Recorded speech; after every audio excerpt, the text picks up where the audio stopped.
ओम नमो भगवते वासुदेवाय। अथ त्रयोविंशोऽध्याय। राजा पृथु की तपस्या और परलोक गमन। श्री मैत्रेय जी कहते हैं, इस प्रकार महामनस्वी प्रजापति पृथु के स्वयंमेव अन्न आदि तथा पुर ग्राम आदि सर्ग की व्यवस्था करके स्थावर जंगम सभी की आजीविका का सुविधा कर दिया तथा साधु जनोचित धर्मों का भी खूब पालन किया। मेरी अवस्था कुछ ढल गई है और जिसके लिए मैंने इस लोक में जन्म लिया था उस प्रजा रक्षण रूप ईश्वर आज्ञा का पालन भी हो चुका है। अतः अब मुझे अंतिम पुरुषार्थ मोक्ष के लिए प्रयत्न करना चाहिए। यह सोचकर उन्होंने अपने विरह में रोती हुई अपनी पुत्री रूपा पृथ्वी का भार पुत्रों को सौंप दिया और सारी प्रजा को बिलखती छोड़कर वे अपनी पत्नी सहित अकेले ही तपोवन को चल दिए। वहाँ भी वे वानप्रस्थ आश्रम के नियमानुसार उसी प्रकार कठोर तपस्या में लग गए जैसे पहले गृहस्थ आश्रम में अखंड व्रत पूर्वक पृथ्वी को विजय करने में लगे थे। कुछ दिन तो उन्होंने कंद मूल फल खाकर बिताए, कुछ काल सूखे पत्ते खाकर रहे, फिर कुछ पखवाड़ों तक जल पर ही रहे और इसके बाद केवल वायु से ही निर्वाह करने लगे। वीरवर पृथु मुनि वृत्ति से रहते थे।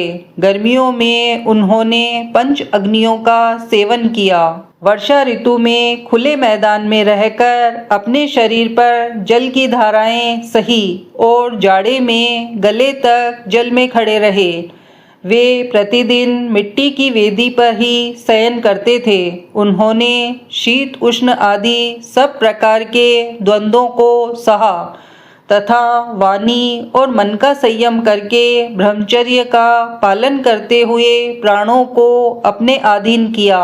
इस प्रकार श्री कृष्ण की आराधना करने के लिए उन्होंने उत्तम तप किया।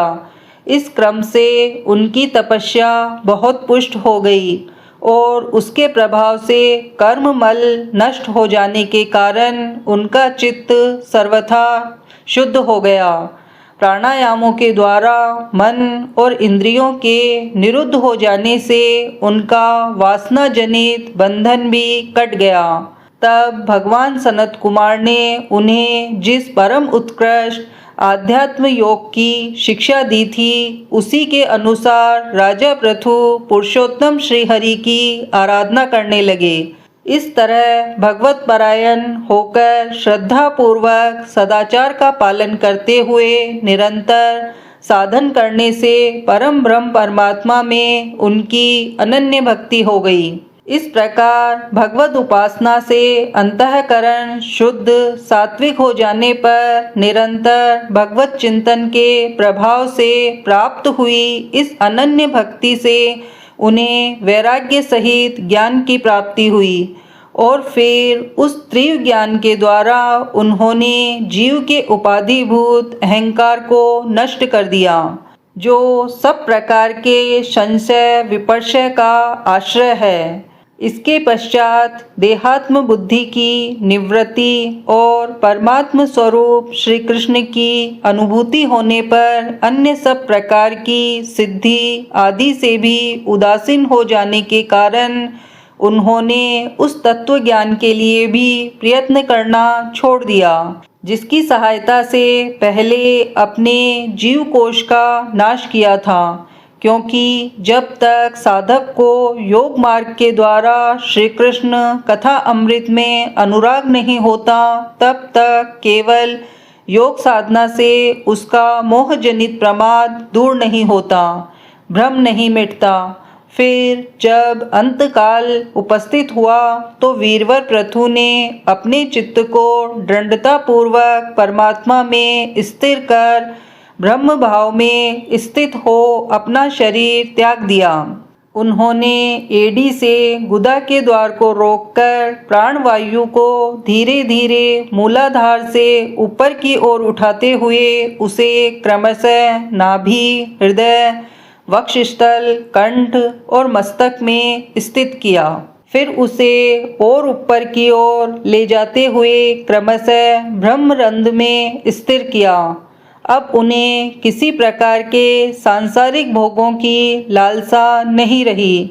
फिर यथास्थान विभाग करके प्राणवायु को समष्टि वायु में, पार्थिव शरीर को पृथ्वी में और शरीर के तेज को समष्टि तेज में लीन कर दिया। हृदय आकाश आदि देह वांछिन्न आकाश को महाकाश में और शरीरगत रुधिर आदि जलीय अंश को समष्टि जल में लीन किया। इसी प्रकार फिर पृथ्वी को जल में, जल को तेज में, तेज को वायु में और वायु को आकाश में लीन किया। तदंतर मन को सविकल्प ज्ञान में उसके अधीन वह रहता है। उन इंद्रियों में इंद्रियों को उनके कारण रूप तन मात्राओं में और सूक्ष्म भूतों के कारण अहंकार के द्वारा आकाश, इंद्रिय और तन्मात्राओं को उसी अहंकार में लीन कर दिया। अहंकार को महतत्व में लीन किया। फिर संपूर्ण गुणों की अभिव्यक्ति करने वाले उस महतत्व को माया उपाधि के जीव में स्थित किया। तदंतर उस माया रूप जीव की उपाधि को भी उन्होंने ज्ञान और वैराग्य के प्रभाव से अपने शुद्ध ब्रह्म स्वरूप में स्थित होकर त्याग दिया।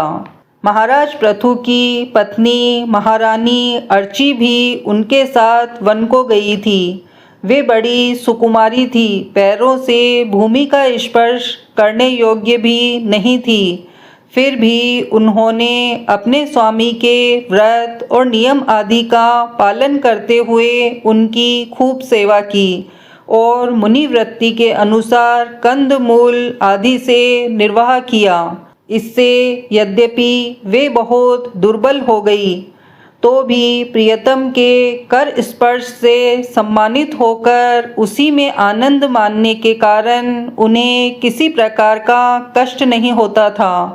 अब पृथ्वी के स्वामी और अपने प्रियतम महाराज पृथु की देह को जीवन के चेतना आदि सभी धर्मों से रहित देख उस सती ने कुछ देर विलाप किया।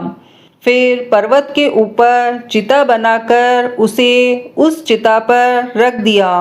उसके बाद उस समय के सारे कृत्य कर नदी के जल में स्नान किया। अपने परम पराक्रमी पति को जलांजलि दे आकाश स्थित देवताओं की वंदना की तथा 3 बार चिता की परिक्रमा कर पतिदेव के चरणों का ध्यान करती हुई अग्नि में प्रवेश कर गई। परम साध्वी अर्ची को इस प्रकार अपने पति वीरवर पृथु का अनुगमन करते देख सहस्त्रों वरदायिनी देवियों ने अपने अपने पतियों के साथ उनकी स्तुति की। वहाँ देवताओं के बाजे बजने लगे। उस समय उस मंद्राचल के शिखर पर वे देवांगनाएं पुष्पों की वर्षा करती हुई आपस में इस प्रकार कहने लगी। देवियों ने कहा, अहो यह स्त्री धन्य है। इसने अपने पति राजराजेश्वर पृथु की मन, वाणी, शरीर से ठीक उसी प्रकार सेवा की है जैसे श्री लक्ष्मी जी यज्ञेश्वर भगवान विष्णु की करती हैं। अवश्य ही अपने अचिंत्य कर्म के प्रभाव से यह सती हमें भी लांघकर अपने पति के साथ उच्चतर लोकों को जा रही है। इस लोक में कुछ ही दिनों का जीवन होने पर भी जो लोग भगवान के परम पद की प्राप्ति कराने वाला आत्मज्ञान प्राप्त कर लेते हैं, उनके लिए संसार में कौन पदार्थ दुर्लभ है। अतः जो पुरुष बड़ी कठिनता से भूलोक में मोक्ष का साधन स्वरूप मनुष्य शरीर पाकर भी विषयों में आसक्त रहता है, वह निश्चय ही आत्मघाती है। हाय हाय, वह ठगा गया। श्री मैत्रेय जी कहते हैं, विदुर जी, जिस समय देवांगनाएं इस प्रकार स्तुति कर रही थी, भगवान के जिस परम धाम को आत्मज्ञानियों में श्रेष्ठ भगवत प्राण महाराज पृथु गए, महारानी अर्ची भी उसी पतिलोक को गई। परम भागवत पृथु जी ऐसे ही प्रभावशाली थे। उनके चरित्र बड़े उदार हैं। मैंने तुम्हारे सामने उनका वर्णन किया। जो पुरुष इस परम पवित्र चरित्र को श्रद्धा पूर्वक एकाग्र चित्त से पढ़ता, सुनता अथवा सुनाता है, वह भी महाराज पृथु के पद भगवान के परम धाम को प्राप्त होता है। इसका सकाम भाव से पाठ करने से ब्राह्मण ब्रह्म तेज प्राप्त करता है, क्षत्रिय पृथ्वीपति हो जाता है, वैश्य व्यापारियों में प्रधान हो जाता है और शूद्र में साधुता आ जाती है। स्त्री हो अथवा पुरुष, जो कोई इसे आदर पूर्वक 3 बार सुनता है, वह संतानहीन हो तो पुत्रवान, धनहीन हो तो महाधनी, कीर्तिहीन हो तो यशस्वी और मूर्ख हो तो पंडित हो जाता है। यह चरित्र मनुष्य मात्र का कल्याण करने वाला और अमंगल को दूर करने वाला है। यह धन, यश और आयु की वृद्धि करने वाला, स्वर्ग की प्राप्ति कराने वाला और कलयुग के दोषों का नाश करने वाला है। यह धर्म आदि चतुर्वर्ग की प्राप्ति में भी बड़ा सहायक है। इसीलिए जो लोग धर्म, अर्थ, काम और मोक्ष को भली भांति सिद्ध करना चाहते हों, उन्हें इसका श्रद्धापूर्वक श्रवण करना चाहिए। जो राजा विजय के लिए प्रस्थान करते समय इसे सुनकर जाता है, उसके आगे आकर राजा लोग उसी प्रकार भेंटें रखते हैं जैसे पृथु के सामने रखते थे। मनुष्य को चाहिए कि अन्य सब प्रकार की आसक्ति छोड़कर भगवान में विशुद्ध निष्काम भक्ति भाव रखते हुए महाराज पृथु के इस निर्मल चरित्र को सुने, सुनावे और पढ़ें। विदुर जी, मैंने भगवान के महात्म्य को प्रकट करने वाला यह पवित्र चरित्र तुम्हें सुना दिया। इसमें प्रेम करने वाला पुरुष महाराज पृथु की सी गति पाता है। जो पुरुष इस पृथु चरित्र का प्रतिदिन आदर पूर्वक निष्काम भाव से श्रवण और कीर्तन करता है, उसका जिनके चरण संसार सागर को पार करने के लिए नौका के समान है, उन श्री हरि में सुदृढ़ अनुराग हो जाता है। श्रीमद्भागवते महापुराणे पारमहंस्या संहिताया चतुर्थ स्कंदे त्रयोविंशोऽध्याय।